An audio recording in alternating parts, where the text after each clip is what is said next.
আরজি করে রায় নিয়ে, কিন্তু আমি যেহেতু হেলিতে ছিলাম বলে আমি ডিটেলসটা এখনো শুনিনি। তো আপনাদের কাছ থেকেই শুনলাম যে এটা নাকি যাবজ্জীবন দেওয়া হয়েছে। এটা আপনাদের কাছ থেকে প্রথম আমি শুনলাম। আমার রিঅ্যাকশন ইজ ভেরি ক্লিয়ার।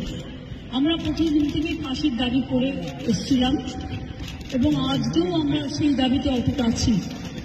কিন্তু আদালতের রায় ন্যাচারালি এখন সবাই মিলে কি বলবেন আমি জানি না, বাট আমার কথা আমি বলতে পারি বা আমার দলের বক্তব্য যেটা হচ্ছে, আমরা 3টে কেসে আপনারা দেখেছেন 54 দিন থেকে 60 দিনের মধ্যে আমরা ফাঁসি অর্ডার করেই দিয়েছি।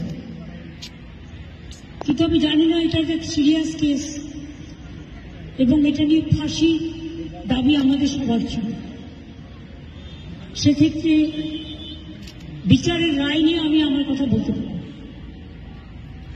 আমরা এটাই বলেছিলাম, আমাদের হাতে এই কেসটা থাকলে আমরা কিন্তু অনেকদিন আগেই ফাঁসির অর্ডার দিয়ে দিতে পারতাম, ফাঁসির অর্ডার করে দিতে পারতাম। আমি জানি না কিভাবে লড়াই করেছেন, কি করেছেন, কি যুক্তি, আপনারা তো লয়াররা জানেন। সুতরাং ডিটেলসটা তো আমি জানি না, ডিটেলসটা তো সিবিআই করছে এবং আমাদের হাত থেকে তো কেসটা ইচ্ছা করে কেড়ে নিয়ে চলে গেল। আমরা তো বলেছিলাম আমরা যদি করতে না পারি তাহলে আপনারা সিবিআইকে দিন, আমার কোনো আপত্তি নেই, কারণ আমরা চাই বিচার হোক। এই নরক বিচারদের চরমতম শাস্তি হওয়া উচিত।